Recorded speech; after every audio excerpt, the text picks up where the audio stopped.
So good evening to you, dear viewers. If you've been monitoring the airwaves for the past couple of days, you would have observed that there's been intense discussions centered around women. The rise of women, the contribution of women to economic and other forms of development, and also issues around how we have appreciated women over the years.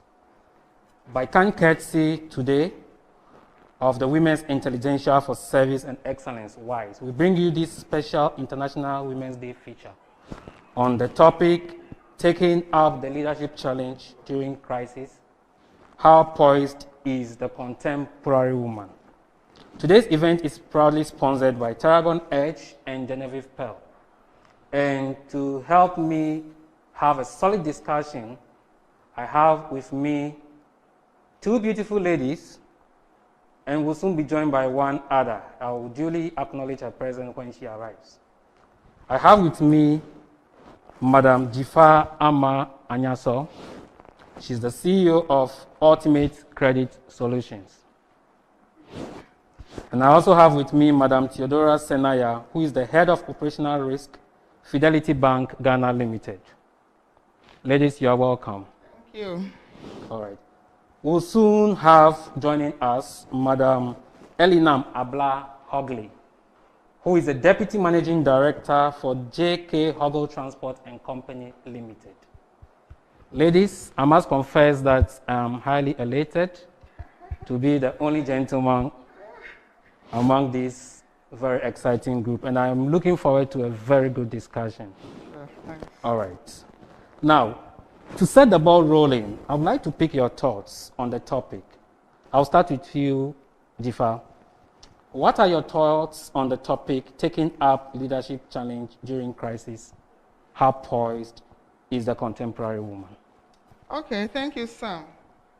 To set this evening's discussion rolling, I'd want to share three thoughts with you that we chew on as we dive into deeper waters. First of all, getting into and staying in position of power is a very difficult thing, especially looking at the traditional roles that women play as a leader, a wife, a mother, and whatever. And I must make it very clear that no one is going to hand over leadership to a woman on a silver platter. Based on that, I want you to just pay attention to the following three thoughts as we move on. First of all, leadership is a complex thing. It has to begin from somewhere, grow somewhere, before we get to the ultimate goal. So my thought number one is that start from the girl child. Women, mothers, aunties, we must all first of all take the responsibility of preparing the young girl to understand that it's very necessary for them to think leadership. Okay, it is not so easy, but this is something we need to learn. As she mentioned, nobody is born with this. Some people, maybe as they are growing up, analytically they are very good. But when you see a document and you have to analyze, okay, if you want to aspire to be in the at the board, and being at the board is not only in the business, because even in the if you're an entrepreneur, you still have board members. So when you go and then you are sitting there as the CEO, okay, you are not always there in the business, and they bring you a document, a contract. Are you able to really look at it and analyze it well? So that we need to know, we need to learn, okay? And then the second bit is understanding of macroeconomic issues. Okay. Be in tune with what is happening in the economy, okay? How many of us do really take time and read the Business Times, okay? Business newspaper. When they are giving business news, do we really take time to listen to it? You know, again, it cuts across. Even if you have a shit business and you know that, okay, maybe export, import, maybe, you know, it can help you to strategize well, no matter where you find yourself. And if you are a woman in the corporate world too, when you understand this thing and you go to the boardroom or you go to any meeting, you are very, very confident. This is where, when issues are being discussed, you can ask questions, you can contribute because you know what you're talking about. Okay. Are these competencies actually being demonstrated, in your view? What would be your reasons for whatever you ascribe? I think that now, looking at where we are, and I have also had the privilege of, sitting in certain boards, and I think we are getting there. Okay, I will not say that we are there 100%, but in terms of percentage-wise, because I have been in boards, and there are women. If they are not there, it's like as soon as I see them, I get so happy because they are very critical, and they ask very solid questions, which would let everybody be on their toes. So I think as women, we are getting there. I think we are getting there. So another thing I would want to talk about is communication skills. As women, you cannot lead your people if you don't know how to communicate. You need to know how to communicate well, how to motivate, how to inspire your people to action. Okay, and when I'm talking about inspiring, it's not only about being the mother. There are times you have to be the mother. There are times you have to be strict, because if you don't do that, the tendency, she's a woman. So we need to know how to balance, not to also take that thing to also let us to react. Okay, and the final one is we have to lead with the heart. All right. Yes. So I think these are the few. We're looking at the analytical skills. Okay, I think that's actually a loaded one. Leading with a heart. I don't know if you want to explain what that means. Leading with a heart. I would want to give this example using there are two women I love so much. I listen to them every time. That is Kala Harris, and then Kala Harris of Morgan Stanley, and then Indra Nooyi, the former PepsiCo CEO. Indra mentioned this leading with the heart, and she gave a good example. She said every staff that she used to work with, she knows everything about them. She knows their problems, she knows their challenges. There was a time, even on Mother's Day, she had to personally send letters to all the employees, their mother, to appreciate them. This is what I mean, leading with a heart. Leading with a heart, you're talking about the whole Jifa. You are looking at Jifa, and you are not looking at her as in her role that Jifa the analyst. When you look at Jifa the analyst, everything you are concerned about with Jifa is her work. So when she's not meeting her target, you don't care about why. You don't want to know when she comes in with a moody face. You are not concerned. All you want is, where's my report? But when you are looking at her as Jifa, you are concerned. And this is where, even when it's difficult, she would make sure that she does give her body, soul, and spirit for the company. This is what I mean, leading with her heart.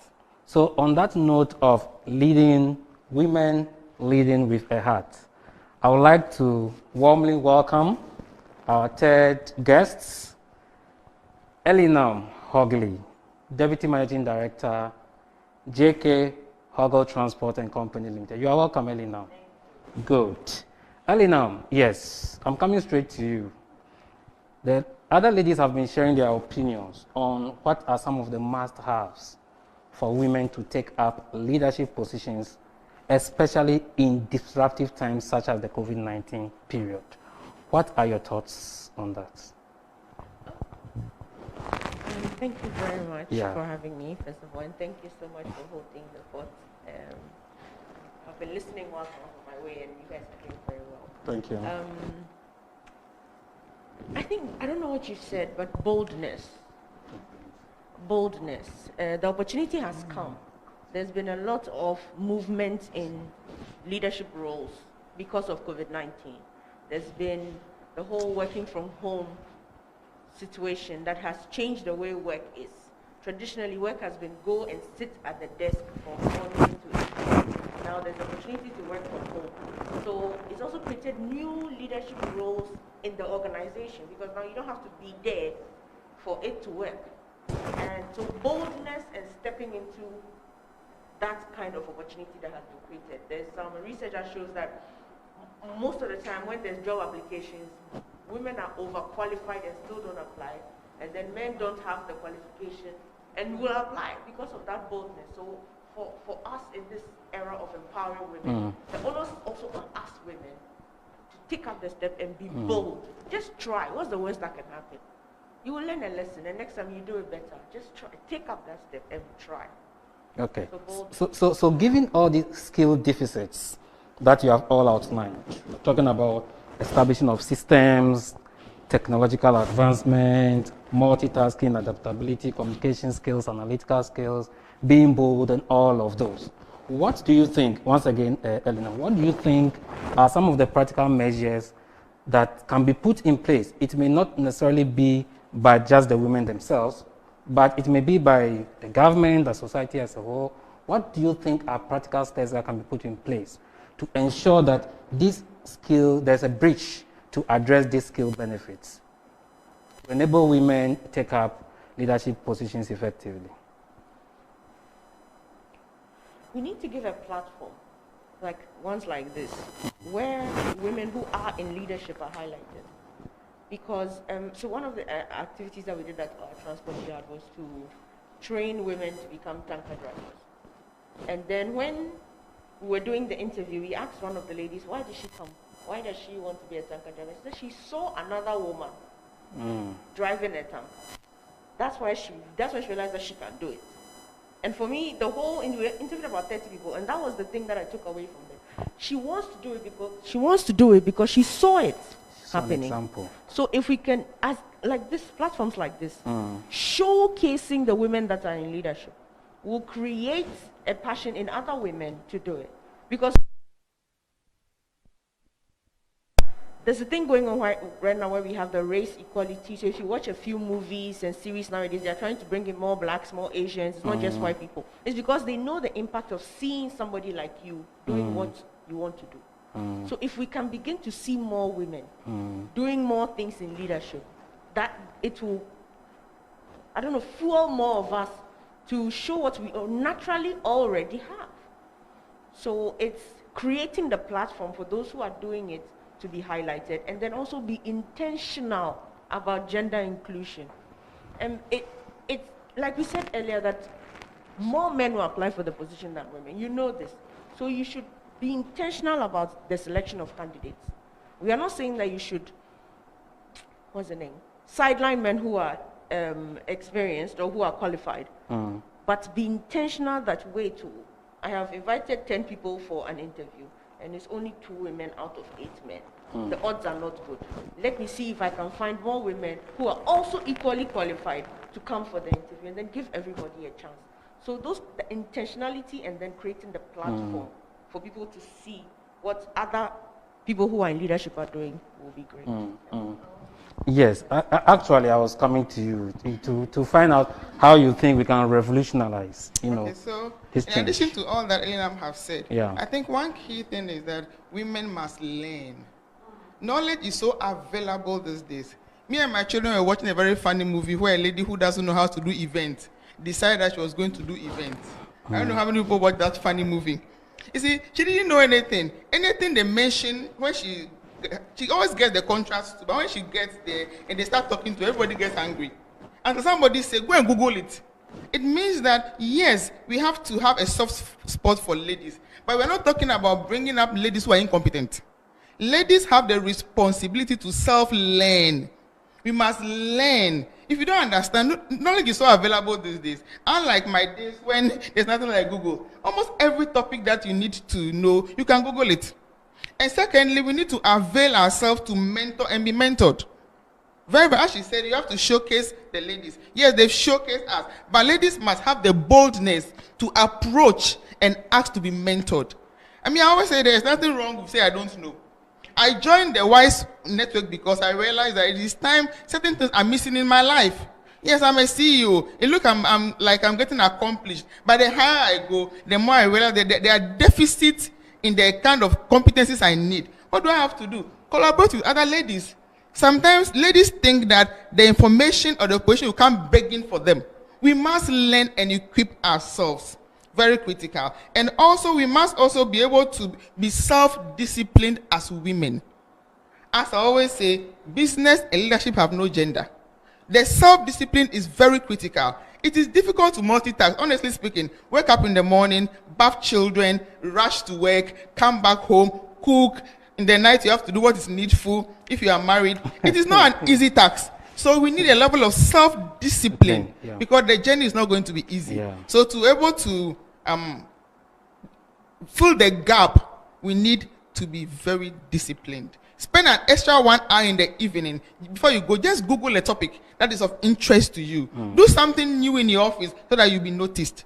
If you go back to sleep and say, "Oh, I'm very tired," I'm sorry. If somebody say, if a man has to work 50%, a woman has to do double to be noticed. It calls for hard work and self-discipline. We got to push ourselves. Push. Nobody's going to push us. We need to push ourselves as ladies if you are going to close the gap. And also, we have to start early. Yes, we are already old. We are at the top. But what are we doing to the younger generation?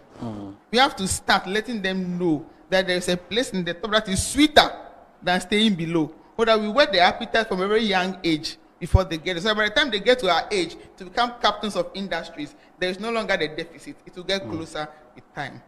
Theodora, oftentimes, and I have personally observed this for some time, when there's this conversation around empowering women and all sorts, there seems to be a certain discussion of us against them. Okay? So usually the conversation is such that it is seen as if it is women, trying to push, in quotes, a certain agenda against men. Now that, against men, women against men, that in itself appears to create some challenges. And many men see this as a threat. How can we undertake this discourse effectively so that men are seen as partners in this noble quest rather than being competitors? How can we do that? I think that first and foremost, as women, we have to understand that whatever we do, don't do it to get a man's approval. Okay? So what do I mean by that? I'm in the office, let's say I'm maybe with another head. I don't need to, when I approach my work with the sense that he has to know that I am good, it's a wrong footing. Okay. And I don't need to do it so that he would take me and say that you are good. No. We shouldn't approach it like that. No, you are unique. Understand you have the power. And then you work at it. Okay. When you have your goal that in the next 2 or 3 years, this is where I want to be. You are not distracted, okay? And I always believe in writing down your goal. When you write down your goal, I said somewhere that as I'm sitting here, I have 2 KPIs. One that one for my department, which was given to me, we have to discuss with my boss, is with me. And I have another one for myself. It's in my bag. There's one in the office and there's one at home. Okay? So you find out that if I put there that I want to be a certified, or I want to be certified in business continuity in the next 1 year, I would see him as a help and not as a competitor. Because for me to get there, I need him. Sure. Okay, so today I've been able to certify, but I didn't do it alone. Okay, so if I have as part of my goal and part of my objective, I need to learn ABC. I need to improve my visibility. So when you have that, your focus and your aim and your drive is achieving that goal. So you don't see who is here and who is here. All you see is that who I can use to get to where I need to get. So I think that when we have this, when you write it, I'm not talking about having it in your mind. When you write it, and as Jenny would say, you have an accountability partner. Okay, so we have the accountability partner who will be checking, okay, you said you are going to do A, you said you are going to do B. You have the mentor who would help you to make sure that these things you have written, you are pushing, you are going through. Then you have the sponsor. When you have all these things written down, as the Bible says, write the vision down. When you have all this written down, competition is not your goal. You are thinking about what you want and how you can make an impact to society and in your company. So I think this is the simple thing. I think when we approach it that way, it will be good for us. Otherwise, you will just be working and when it happens like that is, whenever you change or you do something, I'm tempted to also move because it's like we are competing. Yeah. You get it. But if you are focused, I think it makes the work a bit easier for you. Yeah. Elinam, this is one side of the discussion that is very dear to my heart too, because I'm interested in both the man and the woman thriving, but in a very peaceful atmosphere so that there is proper coexistence. Okay, so the other speakers have spoken more on the side of the woman. Okay, how can men also manage their anxieties? Okay, how can men manage their anxieties? It's a big question. So that's like, how can we manage that? So we are having a very, important discussion for a peaceful coexistence, whereby side by side, everybody brings some contribution to it. How can men manage their anxieties? Okay. Big question. And maybe I should add, whilst you're answering that question, what are some of the things that contribute to such anxieties? Okay. Maybe the women can also take note. Okay. I think I know why you asked me this I'm having wings. I think I know why. So, for context, the business I manage has about 700 employees. And we had only 19 women in 700 people. So I'm sure that's why he's trying to put me on the spot. So introducing women into this, I would say the first responsibility is on the leaders, the advocates, the subject matter experts. We are pushing for women to be given equal opportunity. The first responsibility is on us. To be able to communicate the desire in such a way that it's not diminishing one gender to raise the other one. Okay. We said we want equal rights, not superior rights. So our conversation, our tonation, our articulation of what we want needs to be carefully stated. Okay. Because the thing is, we were trying to break the status quo. And you don't do that by a looter only. There have been several movements in the world, and you realize that the ones that last the most, the ones that have a lasting impact, they don't resort to giddy-giddy or violence. They take the matter from a very strategic point of view in such a way that the people that you are trying to get to change accept the change. So in my organization, when we're introducing the female drivers, we started with education. Our biggest setback was when we had a MasterCard Foundation adverts on TV, where somebody made a comment that female drivers don't steal. That was a huge problem for me. Because now we look like, so you are bringing the women to come and prove that we are thieves. So it was a big problem in the office. So we had to manage that communication very well and make it clear to the male drivers that we are not bringing women to come and prove that there's no theft in the industry. We are bringing women because some of your wives, when you pull, unfortunately gone, they have to take care of your children. And your job, our industry is a petroleum distribution, tanker driving. Their job is very secure. We put so many HSE, in place that you won't die on the job.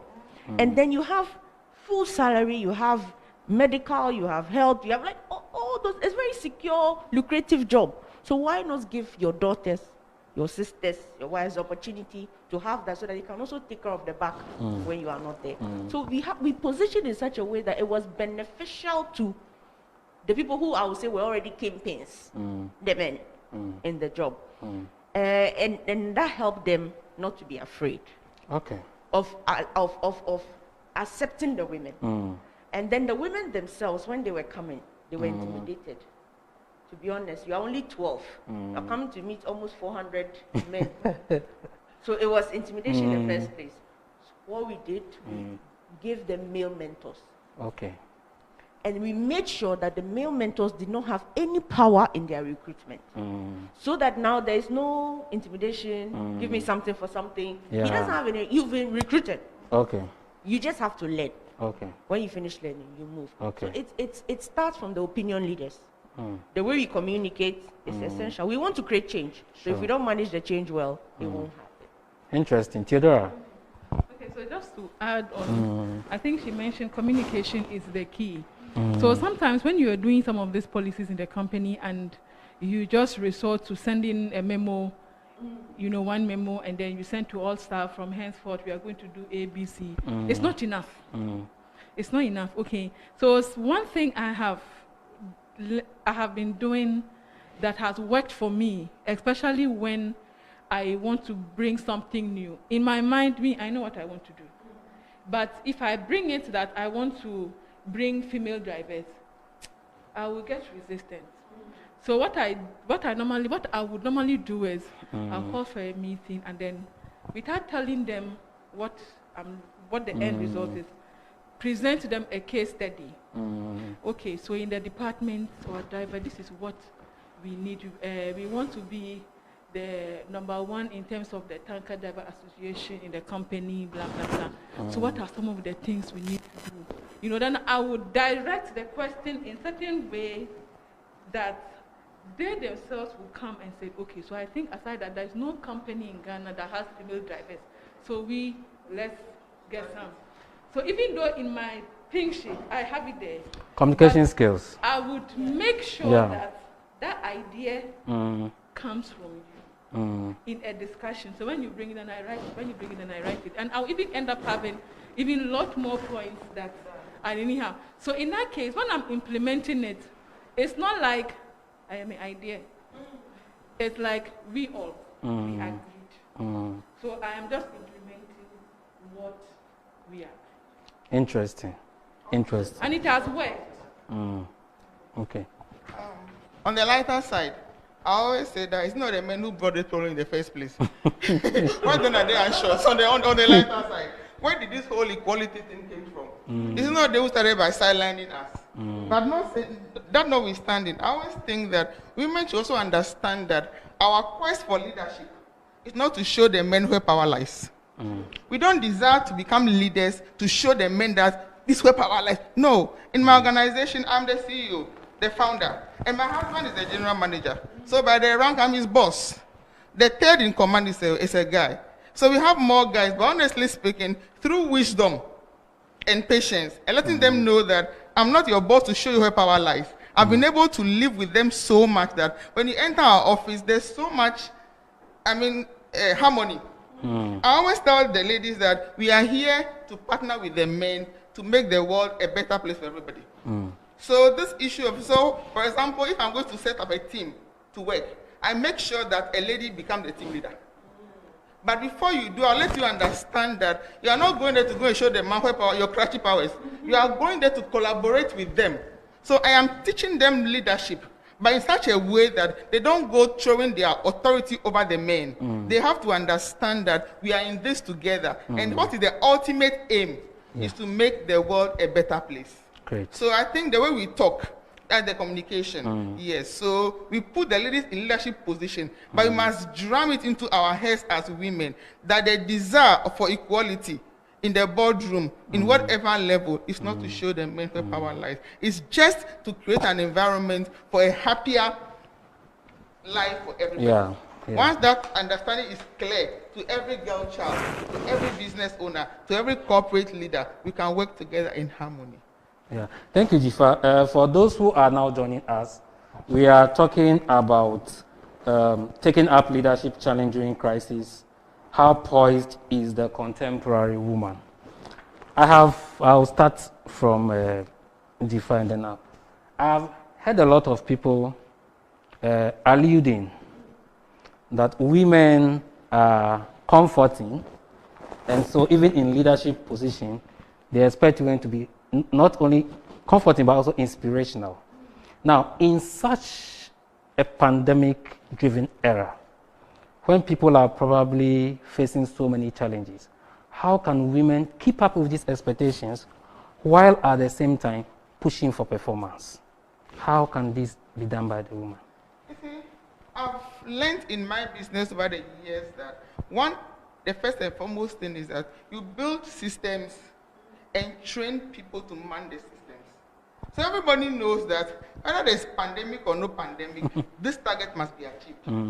In the process, when there was no COVID and there was no pandemic, certain things that I expect from you, I will still expect them. But then, as a mother, as a comforter, there are certain challenges. That's why one of them, I think, Theodora said, you must lead with the heart. During the pandemic, I was very comforting to my staff. Yes, sometimes I buy food for them. Even I could get to a point of even deciding that, okay, today I'm going to sing on our WhatsApp page. Something to just, because some of them have lost family members, there was so much pain, there's so much hurt, and there's so much fear. Because you don't know the next thing that is going to happen. So as a mother, as a woman, you need to provide a shoulder for them to cry on. Okay. But you must hold the cane in your other hand. Yeah. Because if you're not able to balance these two, oh, for Madam, she's so kind. Oh, she'll buy me rice. But they begin to lose guard. Sure. So you must learn the skill of balancing the two. Where you can be able to comfort them, encourage them, provide for them, but at the same time, you must not lose sight of the target. Sure. Because it's the target and productivity that is going to bring in income. It's part of the income that can use to comfort them. Because sometimes the comforting goes beyond, oh, sorry, why? Who say why? It goes to you pulling out some money to do certain things. So if you are just being so comforting to the extent that you forget, you've taken your eyes off the target, that brings the money, there's going to be a problem. Yes. So it is very possible for a woman to be very comforting at the same time being a very great leader. I'm not talking about a female boss who is very domineering. No. We have to learn them. It's a very difficult skill to learn. Like those of us who are in smaller organizations that we found from the ground, it's always a very huge challenge. But you must learn it along the way. When you can't understand, you call a friend. Oh, Theo, Charlie, I'm having this challenge. This particular staff is always complaining about A, B, C, D. What do I do? That is the beauty of collaboration. If you have a larger staff, so one of the ways, if you get to a point where you realize you are comforting more than expecting targets, call for help. Somebody who have the idea will help you. But the critical thing is that every woman leader or every female leader must learn the balance between comfort and achieving your targets. Theodora, juxtaposing comforting, empathetic leadership while still driving performance. What's your take? Okay. I will take it from two main aspects. The first one, I think, or I would say, is that you would have a problem when you wait for pandemic, COVID, to institute both. Okay. If you were doing mother, all these years, and then COVID has come, they say work from home, you now want to institute a discipline. You'll be tired. So for me as a principal, what I can continue, I won't start. So COVID or no COVID, I can be very nice, but I can also be very rough. Rough in the sense that when we have to part, when you do well, we have to do, we work, okay? When you make mistake, I correct you nicely. But when I see you are intentionally not doing what you have to do, the reason why you have been paid, hey, then you see the other side, and they know. Okay, so I think that my staff know what I don't like. So you don't even start